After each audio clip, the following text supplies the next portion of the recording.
करते हैं, जहां से खतरनाक खबर ये आ रही है कि भारतीय फजाइया के चीफ, जी हाँ, इंडियन एयरफोर्स के जो चीफ हैं एयर मार्शल अमरप्रीत सिंह, उन पर तशद्दुद किया गया है, उनकी पिटाई की गई है, और ये किसी और ने नहीं बल्कि उनके अपने ही इंडियन एयरफोर्स के अफसरान ने की है।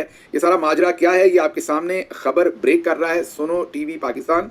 अब हमने इस पर सर्च की है, हमें कहीं और से तो ये खबर फिलहाल मुयसर नहीं आई, शायद ये डेवलपिंग स्टोरी है। अब ये टेबल स्टोरी भी हो सकती है वैसे तो, क्योंकि कई दफ़ा टेलीविजन और सहाफ़ी जो हैं वो, मैं ये नहीं कह रहा कि ये टेबल स्टोरी है, लेकिन कई दफ़ा टेबल स्टोरीज भी कर दी जाती हैं, मर्जी और मंशा पे भी कर दी जाती हैं, लेकिन खबर बड़ी संजीदा है। मेरा नहीं ख्याल कि सुनो टीवी इस तरह की खबर को टेबल स्टोरी कर सकता है, लेकिन ये तो आने वाले दिनों में पता चलेगा। पर खबर सुनो टीवी ये बता रहा है कि एयर चीफ अमरप्रीत सिंह की पिटाई की गई है, और पिटाई 4 लोगों ने की है, जिनमें 2 अफसरान तो जिनके नाम फ्लाइंग ऑफिसर राकेश कुमार और स्क्वाड्रन लीडर नितिन तुलसीराम, इनको हिरासत में लिया गया है। इसके अलावा 2 और अफसरान हैं जो इस सारे काम के अंदर शामिल थे। एक का नाम स्क्वाड्रन लीडर शिवास दीक्षित है और दूसरे विंग कमांडर अजय राजपूत। ये 4 अफसरान हैं उनके, और ये लड़ाई सारी उस वक्त हुई जब ऑपरेशन संदूर पर बहस के दौरान हिंदू अफसरान जो थे उन्होंने इन पर किसी तस्सब का इल्ज़ाम लगाया, कहा कि आप तस्सब की बेस के ऊपर, ये चारों जो है ये हिंदू अफसरान थे, और उन्होंने टेलीविज़न कह रहा है कि इन पर तस्सब का इल्ज़ाम लगाया, और वहाँ से ये तू मैं शुरू हुई और उस पर उनकी पिटाई हुई। अब ये जो फॉर्मेशन है, जितना मैं फोर्सेस को समझता हूँ, इस खबर का जितना दबाव है इस वक्त हो भी सकती है, लेकिन जो ये तरीका बता रहे हैं वो समझ नहीं आता, क्योंकि ये लोअर रैंक के जो अफसरान को ये बता रहे हैं डायरेक्टली एयर चीफ जो हैं वो इन्हीं के साथ क्यों डिस्कस करेंगे, वहाँ पर कोई भी एयर वाइस मार्शल्स या दूसरे एयर कमोडोर्स वो क्यों मौजूद नहीं थे। मेरा नहीं ख्याल, मुझे इस खबर का थोड़ी सी टेबल स्टोरी लग रही है, लेकिन अगर टेबल स्टोरी है तो फिर थोड़ी सी काफ़ी अफसोसनाक है, क्योंकि विंग कमांडर हों या जो दूसरे अफसरान की बात कर रहे हैं, वो लग नहीं रहा कि एयर चीफ जो हैं वो स्क्वाड्रन लीडर या उनके साथ सिर्फ किसी बगैर किसी एयर वाइस मार्शल्स या दूसरे सीनियर अफसरान के बगैर किसी डिस्कशन में होंगे। लेकिन बहरहाल एक ज़िम्मेदार टेलीविज़न ये रिपोर्ट कर रहा है खबर, तो आपके सामने रख रहे हैं कि जो इंडियन एयर चीफ हैं उन पर तशद्दुद और उन पर उनकी पिटाई की खबर टेलीविज़न दे रहा है कि उनके ऑफिस में उन पर तशद्दुद किया गया है। अब चलते हैं अगली खबर की तरफ, और अगली खबर जो है वो भी इंडिया से ही है, क्योंकि वहाँ पर आज नरेंद्र मोदी जो इंडिया के वज़ीर आज़म हैं वो अब आज बोले हैं, बल्कि गरजे बरसे हैं। उन्होंने बहुत सारी धमकियां दी हैं और कई चीज़ों पर इन्होंने हैरानगी का इजहार किया है।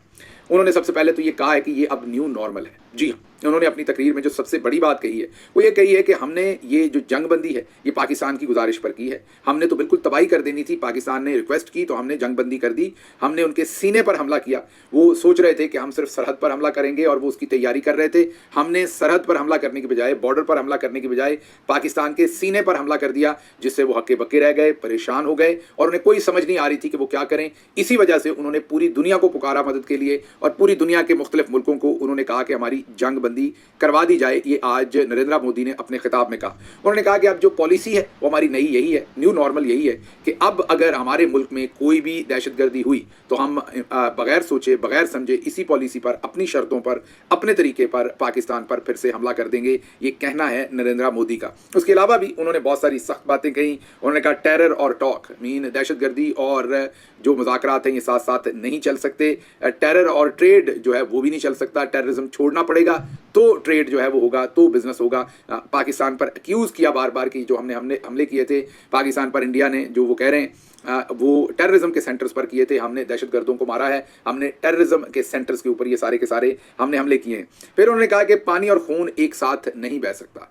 पानी ज़ाहिर है इंडस वाटर ट्रीटी की बात कह रहे हैं और वो ये कह रहे हैं कि हमारा खून बहाया जाता है तो हम पाकिस्तान को पानी नहीं देंगे। पानी और खून एक साथ नहीं बह सकेगा। अगर आप हमारा खून बहाएंगे तो हम आपका पानी रोकेंगे। ये उनका कहने का मतलब था। फिर उन्होंने कहा कि पाकिस्तान के साथ टेररिज्म पर बात होगी और मकबूजा कश्मीर पर बात नहीं होगी, बल्कि जो पाकिस्तान के पास आज़ाद कश्मीर है उस पर बात करेंगे, क्योंकि वो हमने वापस लेना है। ये उनका कहना है कि जो हमारे पास कश्मीर है वो तो हमारे पास है, उस पर तो हमने कोई बात नहीं करनी। जो आज़ाद कश्मीर है उस पर हमने बात करनी है और पाकिस्तान के ऊपर के साथ हमने टेररिज्म पर बात करनी है, ये उन्होंने कहा। फिर उन्होंने कहा कि बहावलपुर और मुरीद के टेररिज्म की यूनिवर्सिटी थे, दुनिया के सबसे बड़े टेररिज्म हमले यहीं से हुए और इसीलिए हमने उन सेंटर्स के ऊपर हमला किया और वहाँ पे दहशतगर्दों को हमने जो है वो ख़त्म कर दिया। उसके अलावा मोदी ने यह भी कहा कि हमने तो टेररिस्ट सेंटर्स के ऊपर हमले किए थे, पाकिस्तान ने वापस हम पर ही हमला कर दिया। मोदी ने चंद लाइनें जो कहीं आपको सुनवाते हैं, उसके बाद उस पर तजिया करते हैं, जरा सुनिए उन्होंने क्या कहा। पहला, भारत पर आतंकी हमला हुआ तो मुंह तोड़ जवाब दिया जाएगा। हम अपने तरीके से अपनी शर्तों पर जवाब देकर रहेंगे। हर उस जगह जाकर कठोर कार्रवाई करेंगे जहां से आतंक की जड़ें निकलती हैं। दूसरा, कोई भी एयर ब्लैकमेल भारत नहीं सहेगा। पाकिस्तान ने भारत पर ही हमला करना शुरू कर दिया। पाकिस्तान ने भारत पर ही हमला करना शुरू कर दिया। सुन लिया आपने, पहला हिस्सा तो आपने सुना कि वो कितनी सख्त वार्निंग दे रहे हैं और ये बता रहे हैं कि अब ये न्यू नॉर्मल है कि अब जब हमें शक पड़ेगा, जो मैं आपको अपने व्लॉग्स में पहले दिन से बता रहा हूं और मैं आपको बार बार कह रहा था कि पाकिस्तान को वापस स्ट्राइक करनी चाहिए। आप याद कीजिए, कई दिन ये सारा मामला चला, स्टैगर होता रहा ये मामला, और मैं बार बार आपके सामने ये गुजारिश करता रहा पाकिस्तान के अंदर जो इस वक्त ताकत के ऐवानों में बैठे लोग हैं कि आपको ये जंग लड़नी पड़ेगी, आपको ये हमला करना पड़ेगा। आपने ना किया तो इंडिया आपको जीने नहीं देगा और हर दूसरे दिन वो आपके ऊपर हमला करेगा। मैं जंग के खिलाफ हूं। मैंने जब तक इंडिया ने हमला नहीं किया था, मैं एक ही बात कहता था, अभी भी कहता हूं, पिछले व्लॉग में भी मैंने कहा कि कौमें जीतती और हारती हैं। कौमें जीतती हैं जंगे, हर एक क्लेम करता है कि मैं जीत गया हूं, माएँ हार जाती हैं। इसलिए मासूम लोगों को बचाने के लिए जंग से अवॉइड करना जरूरी है, लेकिन अगर जंग मुसल्लत कर दी जाए तो फिर लड़ना भी जरूरी होती है। इसीलिए हम कहते रहे कि बर वक्त इस पर जवाब दें। वो तो अल्लाह भला करे एयर चीफ का, जो हमारे पास इत्तलात हैं कि उन्होंने स्टैंड लिया और ये हमला हुआ, लेकिन अदरवाइज शायद ये हमला ना होता और इंडिया जो है उनको और शय मिलती और आज जो मोदी बोल रहा है इससे 10 गुना वो ज़्यादा बोलते। अब दूसरी जो इसके तकरीर का हिस्सा है वो मोदी साहब को परेशानी हुई कि हम पर हमला कर दिया वापस। आप ज़रा एक्सपेक्टेशन देखें मोदी साहब की कि वो पाकिस्तान पर हमला करेंगे और पाकिस्तान में मासूम लोगों को शहीद करेंगे और वापसी में उनको आमों की पेटियां मिलेंगी नवाज शरीफ की तरफ से। उनकी वैसे एक्सपेक्टेशन तो दुरुस्त ही निकली, क्योंकि नवाज शरीफ और मरियम नवाज और शरीफ खानदान ने अभी तक एक लफ्ज़ मोदी के खिलाफ नहीं बोला और वजह भी उसकी है कि उन्हें पता है कि आज नहीं तो कल पाकिस्तानी निज़ामुद्दीन ने फिर पकड़कर इनको जेल में दे देना है। और क्योंकि उनके तो आपको पता है इंटरेस्ट बदलते रहते हैं, जब इनको पकड़ के जेल में देना है तो उन्होंने बड़े निज़ामुद्दीन के साथ बात कर रखी है। फिर बड़े निज़ामुद्दीन के पास उनकी वकालत, बड़े निज़ामुद्दीन मतलब जो इंटरनेशनल एस्टैब्लिशमेंट है, जो हमारे निज़ामुद्दीन को भी फिर किसी ना किसी तरह से कंट्रोल करते हैं, और जो बड़े निज़ामुद्दीन है उन तक फिर अप्रोच करवाते हैं नवाज शरीफ की मोदी साहब। इसलिए कुछ हो जाए, आप काट डालें, मार डालें, आप जलील कर दें, रुसवा कर दें, बेइज्जत कर दें, ताने दे दें, ना ही नवाज शरीफ मोदी के खिलाफ बोलेगा, ना ही मरियम नवाज मोदी के खिलाफ बोलेंगे, क्योंकि मोदी इनकी इंश्योरेंस पॉलिसी है। इन्होंने उस इंश्योरेंस पॉलिसी को संभाल के अपनी जेब में रखा हुआ है। अगर आप ये कहते हैं कि हुब्बुल वतनी इसका तकाजा करती है तो वो इससे आगे निकल चुके हैं। मैं उन्हें ये नहीं, गद्दारी का सर्टिफिकेट नहीं देता, लेकिन मेरे ख्याल में उनका ख्याल ये है कि पाकिस्तान के जो मिलिट्री चीफ हैं, ISI चीफ हैं, पाकिस्तान की जो फौजी जनरल्स हैं, वो किसी वक्त भी उनका नंबर लगा सकते हैं। उस टाइम तेल लेने चले जाएगी सारी उनकी हुब्बुल वतनी और कोई दुनिया में उनकी मदद करने को तैयार नहीं होगा। मोदी उस वक्त और इंडियन जो लॉबी है वो उनके लिए लॉबी करेगी, अमेरिका में भी, बरतानिया में भी। इसलिए किसी सूरत पाकिस्तानी जनरल्स के लिए हमने उनसे नहीं बिगाड़नी, ये उनकी सोच है। गलत है या सही है ये मैं आप पे छोड़ता हूं, ये आपका टॉपिक है कि आप इसे डिसाइड करें। मैं आपके सामने ये चीज़ रख रहा हूं। अच्छा जी, अब मोदी ने तो ये बड़ी सख्त तकरीर कर दी। अब अगर आज इमरान खान कैद में ना होते तो इस तकरीर का जवाब देते। आज अगर इमरान खान आज़ाद होते तो मोदी का जवाब बेहतर तरीके से वही दे सकते और पूरी दुनिया के अंदर इमरान खान की तकरीर जो है वो फैलती, बात होती उसके ऊपर, पूरी दुनिया रेजोनेट करती उनके आइडियाज़ के साथ और पूरी दुनिया के सामने वो रखते कि मोदी कैसे RSS और हिंदुत्व का जो एक्सट्रीमिस्ट आइडियोलॉजी है उसके ऊपर वो पैरोकार हैं और कारफरमा है उसके ऊपर, और कैसे पाकिस्तान को दोबारा हमले की धमकियाँ दे रहे हैं। मोदी आज गरज रहे थे, बरस रहे थे और उसकी बड़ी वजह उनका अपना इंडिया के अंदर उन पर प्रेशर है। और मैंने बार बार कहूँगा कि इसका क्रेडिट एयर चीफ को जाता है। आप में से बहुत सारे लोग, मुझे आज कुछ फीडबैक भी आई कि गिल साहब आप वर्दी वालों को दोबारा हीरो बना रहे हैं, पहले हीरो संभाले नहीं जाते, आप नए हीरो बना रहे हैं। आप इमरान खान की सिर्फ बात करें, आप ये बात ना करें। ये आप क्योंकि नैरेटिव को नहीं समझते आपका, क्योंकि ये फील्ड नहीं है, आपके जज्बात अपनी जगह, उनका एहतराम, लेकिन this is our work, we know के वट वी आर टॉकिंग।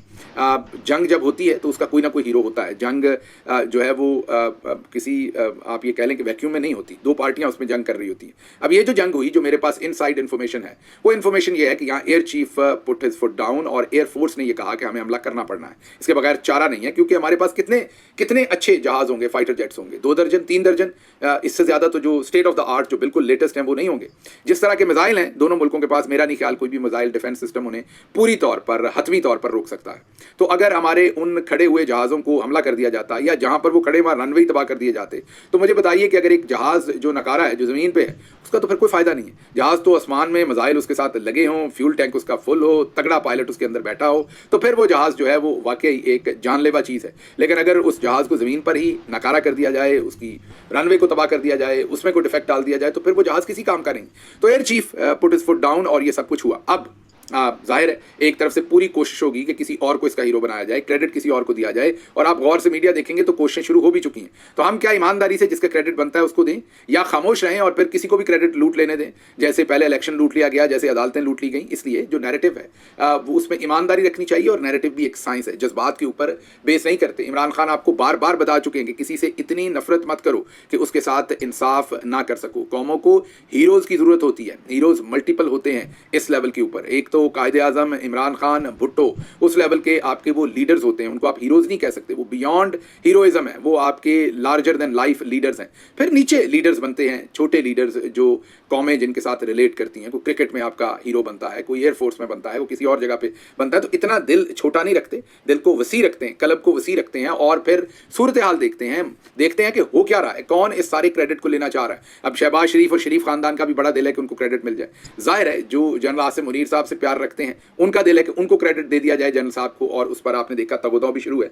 और फिर ईमानदारी का तकाजा ये कि जिसने जो काम किया है और वो एयरफोर्स ने किया है, तो उसको क्रेडिट मेरे ख्याल में देना चाहिए, सबसे बढ़ के उनका काम है। बहरहाल ये तो हो गई सूरत हाल कि अगर आज इमरान खान बाहर होते तो दबंग तरीके से बोलते। अभी भी जनरल आसिम मुनीर के पास वक्त है कि वो पाकिस्तान का सोचें, वो पाकिस्तान के बेनिफिट का सोचें और उन्हें रिहा करें।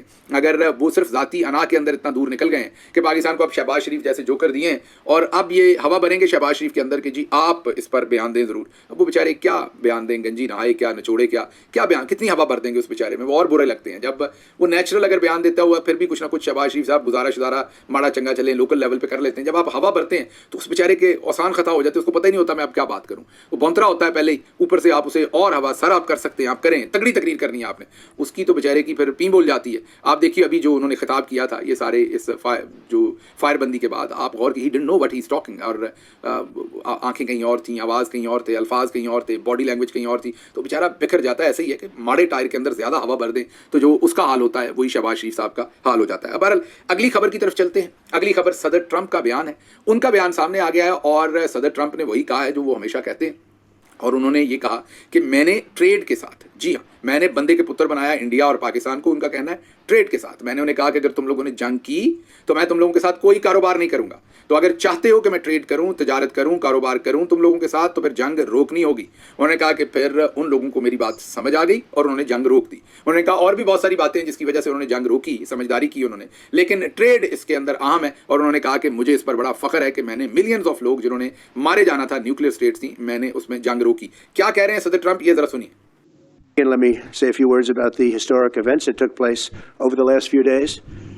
On Saturday, my administration helped broker a full and immediate ceasefire, I think a permanent one, between India and Pakistan, ending a dangerous conflict of two nations with lots of nuclear weapons. And they were going at it hot and heavy, and it was seemingly not going to stop.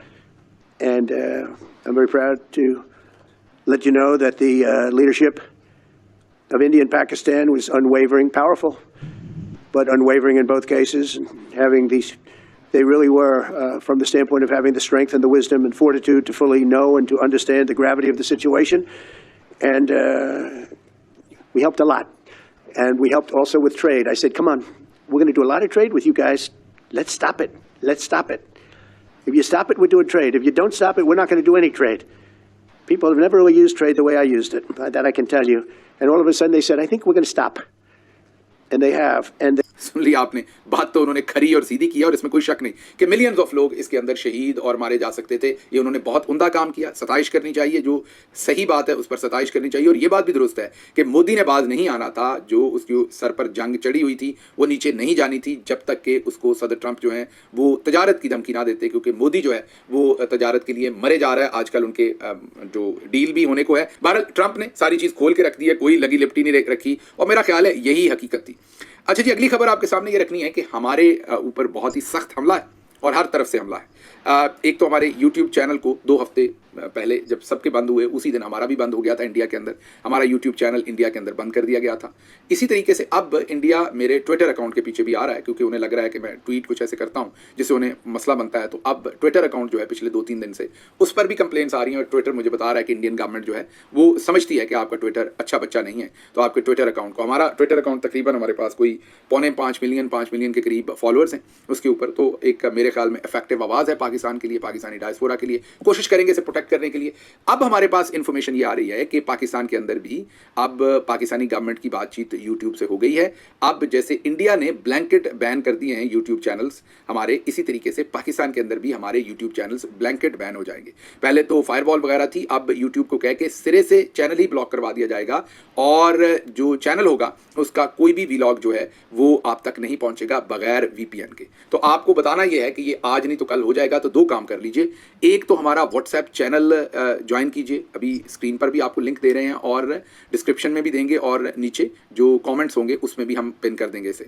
तो एक तो WhatsApp channel जरूर join कीजिए ताकि आपका हमारा रिश्ता direct बन जाए, जो भी हमने आपको मैसेज वीडियो भेजनी हो वो डायरेक्टली भेज सकें, क्योंकि आने वाले दिनों में आप यूट्यूब पर हमारा ये चैनल 2 दिन में हो जाए, 4 में हो जाए, 10 में हो जाए, 1 में हो जाए, ये आपको अभी बता रहे हैं कि ये बंद हो जाएगा। हमारे पास 2 तरीके हैं, एक ये है कि हम बैत कर लें चौधरी साहब के हाथों पर, जो वो चाहते हैं हम जरा नरमी कर लें, और फिर हमारा आप देखेंगे कई लोगों के चैनल खुले रहेंगे, कईयों के बंद हो जाएंगे, जो नरमी रखेंगे उनके खुले रहेंगे, जो सख्ती रखेंगे उनके बंद हो जाएंगे आहिस्ता आहिस्ता। तो एक तो ये सूरत हाल है, तो इसलिए इस व्हाट्सएप चैनल को जरूर ज्वाइन कीजिए, क्योंकि यूट्यूब पे हम नापैद हो जाएंगे आपके सामने। दूसरा, आप वीपीएन जरूर इंस्टॉल कर लीजिए, क्योंकि जाहिर है आप फिर वीपीएन के साथ ही हमारा व्लॉग देख सकेंगे, वीपीएन के बगैर नहीं देख सकेंगे। तो इसलिए वीपीएन जरूर कीजिए, कोशिश कीजिएगा वीपीएन कोई भी यूरोपियन कंट्री का। कल हम कोशिश करेंगे आपके सामने वीपीएन की इन्फॉर्मेशन रखने के, कौन कौन सा वीपीएन जो है वो फ्री में या पेड वीपीएन वैसे अच्छे होते हैं, लेकिन फ्री वाले भी बता देंगे और पेड भी बता देंगे। आपके पास वीपीएन होना चाहिए, उसके बगैर आप मेरा, इमरान रियाज का, मोईद पीरजादा का या दूसरे लोगों का व्लॉग मेरा नहीं ख्याल के आने वाले दिनों में देख सकेंगे पाकिस्तान में।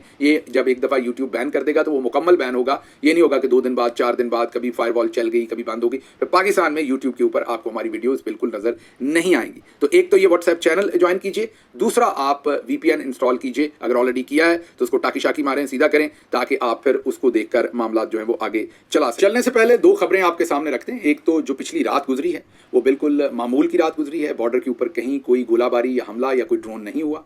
तो जो हमने आपको बताया था, जब सदर ट्रंप ने जंगबंदी करवा दी थी, फायरबंदी करवा दी थी, सीज फायर करवा दिया था, तो मैंने आपको बताया था कि ये जो ड्रोन्स चढ़े हुए हैं पहले से हवाओं में, या पहले से जो इंस्ट्रक्शंस हैं वो कुछ होगा, लेकिन 1 आध दिन के अंदर ये मामला ठीक हो जाएंगे। तो वो बिल्कुल कंफर्म हो गया। जो पिछली रात गुजरी है उस रात बिल्कुल सुकून रहा है, दोनों तरफ किसी किस्म की कोई गोलाबारी नहीं हुई। लेकिन अफसोसनाक बात यह है कि इस सारे प्रोसेस के अंदर तकरीबन 100 के करीब शुहदा हैं। जी हाँ, 100 के करीब लोग शहीद हुए हैं। जो हम पहले 30 का नंबर आ रहा था, ज़ाहिर है मिसाइलों के साथ तो 30 ही हो गए, लेकिन आज़ाद कश्मीर में 31 शहरी जो हैं मासूम वो शहीद हुए हैं। बावलपुर में 30, मुख्तलिफ ड्रोन हमलों में गुजरात, जलालपुर जट्टा, लाहौर कैंट, सिंध, बुलारी एयरबेस के शोहदा को देखा जाए तो तकरीबन 100 के करीब अफराद जो हैं वो शहीद हो गए हैं इस सारे काम में। लेकिन खुदा करके अब ये फायरबंदी हुई है, पिछली रात बिल्कुल पुरसुकून रही है, तो अब मेरे ख्याल में ये फायरबंदी रहेगी।